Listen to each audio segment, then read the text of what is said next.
നമസ്കാരം, എല്ലാവർക്കും സ്വാഗതം ഡെയിലി അപ്ഡേറ്റ്സിലേക്ക്. ഇന്ന് 2025 ഏപ്രിൽ മാസം 11-ാം തീയതി വെള്ളിയാഴ്ച. ഇന്നത്തെ ഏറ്റവും പ്രധാനപ്പെട്ട വാർത്താ അപ്ഡേറ്റുകളും അതോടൊപ്പം നാളെയും വരും ദിവസങ്ങളിൽ നിങ്ങളെല്ലാവരും അറിഞ്ഞിരിക്കേണ്ട, ശ്രദ്ധിക്കേണ്ട ഏറ്റവും പ്രധാനപ്പെട്ട അറിയിപ്പുകൾ, അപ്ഡേറ്റുകളൊക്കെയാണ് ഡെയിലി അപ്ഡേറ്റ്സ് നിങ്ങളുമായിട്ട് ഷെയർ ചെയ്യുന്നത്. എല്ലാ പ്രേക്ഷകരും പൂർണ്ണമായിട്ട് ഈ അപ്ഡേറ്റുകൾ ശ്രദ്ധിക്കുക. അതോടൊപ്പം ഈ വീഡിയോ ഒന്ന് ലൈക്ക് ചെയ്ത് എല്ലാവരിലേക്കും ഷെയർ ചെയ്യണം. ഒപ്പം നമ്മുടെ വാട്സപ്പ് ഗ്രൂപ്പിലും ജോയിൻ ചെയ്യുക. വാർത്തകളും അറിയിപ്പുകളും നിങ്ങൾക്ക് എല്ലാ ദിവസവും കൃത്യമായി നമ്മുടെ വാട്സപ്പ് ഗ്രൂപ്പുകളിൽ ലഭ്യമാകുന്നതാണ്.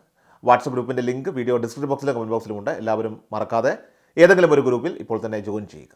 ഏറ്റവും ആദ്യത്തെ പ്രധാനപ്പെട്ട വാർത്താ അപ്ഡേറ്റ്, ബംഗാൾ ഉൾക്കടലിൽ നിലനിൽക്കുന്ന ന്യൂനമർദ്ദം സംസ്ഥാനത്തും തീരപ്രദേശങ്ങളിലും അതീവ ജാഗ്രത ആവശ്യമായിട്ടുള്ള സാഹചര്യം ഇപ്പോൾ സൃഷ്ടിച്ചിരിക്കുകയാണ്. ന്യൂനമർദ്ദത്തിൻ്റെ പശ്ചാത്തലത്തിൽ കേരളത്തിലെ വിവിധ ജില്ലകളിൽ അടുത്ത 2 ദിവസങ്ങളിലും ശക്തമായിട്ടുള്ള മഴയ്ക്ക് സാധ്യതയുണ്ടെന്നും കേന്ദ്ര കാലാവസ്ഥാ വകുപ്പ് അറിയിച്ചു. ഇന്നും നാളെയും തിരുവനന്തപുരം, വയനാട്, കണ്ണൂർ, മലപ്പുറം എന്നിവിടങ്ങളിലാണ് ശക്തമായ മഴയ്ക്കുള്ള സാധ്യത. അതുകൊണ്ട് തന്നെ യെല്ലോ അലേർട്ട് പ്രഖ്യാപിച്ചിരിക്കുകയാണ്.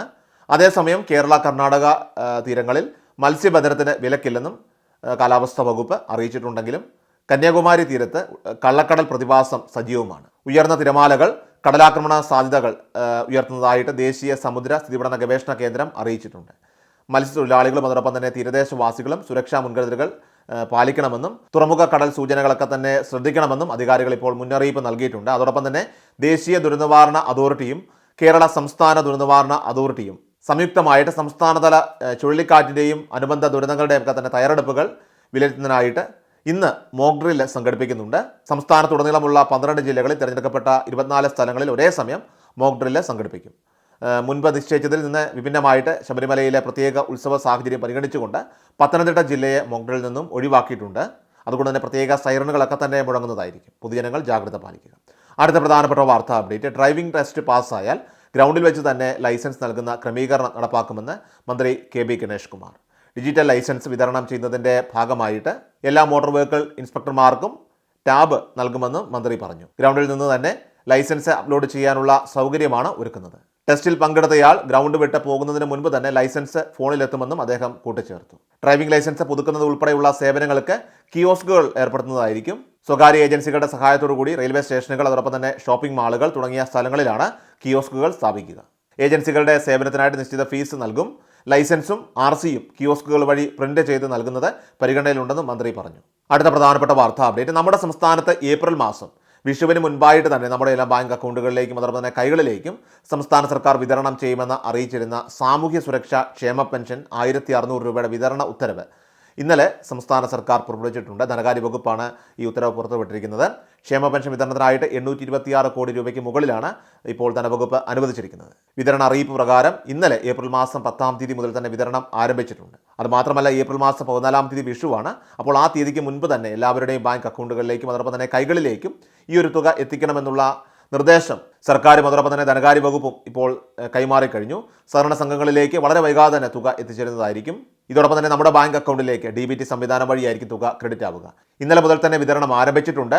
ഏപ്രിൽ മാസം 10, 11, 12 തീയതികളുടെ തന്നെ വിതരണം പൂർത്തിയാക്കാനുള്ള ക്രമീകരണമാണ് ഇപ്പോൾ സർക്കാർ ആലോചിക്കുന്നത്. അപ്പോൾ തുക ലഭിച്ചവർ തീർച്ചയായിട്ടും ഒന്ന് കമൻറ്റ് ബോക്സിൽ രേഖപ്പെടുത്തുക.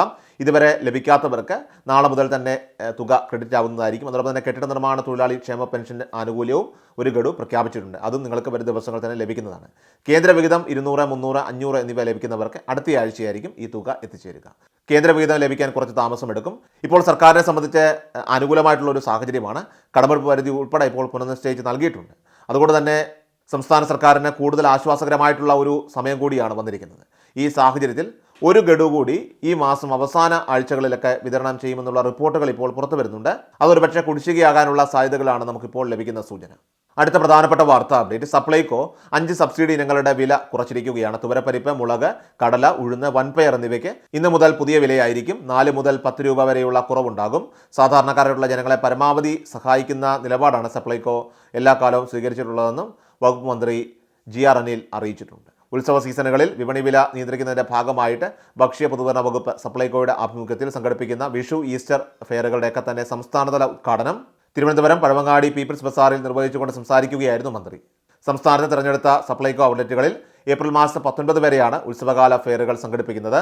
വിഷു ഈസ്റ്റർ കാലയളവിലും ജനങ്ങൾക്ക് കൂടുതൽ ആശ്വാസമേകുന്ന നിലപാടാണ് സപ്ലൈകോ സ്വീകരിക്കുന്നതെന്നും മന്ത്രി പറഞ്ഞു. അതിന്റെ ഭാഗമായിട്ട് തുവരപ്പരിപ്പിന്റെ വില 115 രൂപയിൽ നിന്ന് 105 രൂപയാകും. ഉഴുന്നിന്റെ വില 95 രൂപയിൽ നിന്ന് 90 രൂപയാകും. അതുപോലെ തന്നെ വൻകടലയുടെ വില 69 രൂപയിൽ നിന്ന് 65 രൂപയാകും. വൻപയറിന്റെ വില 79 രൂപയിൽ നിന്ന് 75 രൂപയാകും. മുളക് 500 ഗ്രാമിന് 68 രൂപ 25 പൈസയിൽ നിന്ന് 57 രൂപ 75 പൈസയായിട്ട് കുറച്ചിട്ടുണ്ട്. ഇന്ന് ഏപ്രിൽ 11 മുതൽ തന്നെ വിലക്കുറവിന്റെ ആനുകൂല്യം ഉപഭോക്താക്കൾക്ക് സപ്ലൈകോ ലഭ്യമാക്കുമെന്ന് മന്ത്രി അറിയിച്ചു. ഏറ്റവും അവസാനമായിട്ട് സംസ്ഥാനത്തെ സ്വർണ്ണവില പരിശോധിച്ചാൽ സംസ്ഥാനത്ത് സ്വർണ്ണവിലയിൽ വൻ വർധനവ്. വില കുറയുന്നത് കാത്തിരുന്ന ഉപഭോക്താക്കൾക്ക് ഇത് ആശങ്ക നൽകുന്ന ഒന്നാണ്. വ്യാഴാഴ്ച ഗണ്യമായിട്ടുള്ള വർധനവാണ് സ്വർണ്ണവിലയിൽ ഉണ്ടായത്. വ്യാഴാഴ്ച ഏപ്രിൽ 10 തീയതി 22 കാരറ്റ് സ്വർണ്ണത്തിന്റെ വില ഗ്രാമിന് 270 രൂപയും പവന് 2160 രൂപയുമാണ് വർദ്ധിച്ചത്. ഈ വില വർധനവോടുകൂടി 22 കാരറ്റ് സ്വർണ്ണത്തിന്റെ വില ഒരു ഗ്രാമിന് 8560 രൂപയായിട്ട് ഉയർന്നു. ഇതോടെ ഒരു പവൻ സ്വർണ്ണത്തിന്റെ വില 68,480 രൂപയിലെത്തിയിരിക്കുകയാണ്. സംസ്ഥാനത്തെ സ്വർണ്ണ വ്യാപാരി സംഘടനകൾക്കിടയിൽ അഭിപ്രായ വ്യത്യാസങ്ങൾ നിലനിൽക്കുന്നുണ്ടെങ്കിലും 22 കാരറ്റ് സ്വർണ്ണത്തിന്റെ വിലയുടെ കാര്യത്തിൽ ഏകീകൃത നിലപാടാണ് എല്ലാവർക്കും ഉള്ളത്. ഡെയിലി അപ്ഡേറ്റ്സ് പൂർണ്ണമാവുകയാണ്. എല്ലാവരിലേക്കും അപ്ഡേറ്റ്സ് ഇപ്പോൾ തന്നെ ഷെയർ ചെയ്യുക. അതോടൊപ്പം നമ്മുടെ വാട്സപ്പ് ഗ്രൂപ്പിൽ ജോയിൻ ചെയ്യുക. വാർത്തകളും അറിയിപ്പുകളും എല്ലാ ദിവസവും കൃത്യമായി നിങ്ങൾക്ക് വാട്സപ്പ് ഗ്രൂപ്പിൽ ലഭ്യമാകും. നമ്മുടെ വാട്സപ്പ് ഗ്രൂപ്പിൻ്റെ ലിങ്ക് വീഡിയോ ഡിസ്ക്രിപ്ഷൻ ബോക്സിലും കമൻറ്റ് ബോക്സിലും ഉണ്ട്. എല്ലാവരും മറക്കാതെ ഏതെങ്കിലും ഒരു ഗ്രൂപ്പിൽ ജോയിൻ ചെയ്യുക. വാർത്തകൾ എല്ലാവരിലേക്കും ഇപ്പോൾ തന്നെ ഷെയർ ചെയ്യുക. വീണ്ടും ഡെയിലി അപ്ഡേറ്റ്സുമായിട്ട് നമുക്ക് നാളെ കാണാം. കൃഷൽ മീഡിയ എല്ലാ ദിവസവും വാർത്തകളും അറിയിപ്പുകളും ലഭിക്കുന്നതിനായി ചാനൽ സബ്സ്ക്രൈബ് ചെയ്യുക. വീഡിയോയുടെ നോട്ടിഫിക്കേഷൻ ഉടൻ ലഭിക്കുന്നതിനായി ബെല്ലൈക്കൺ അമർത്തുക.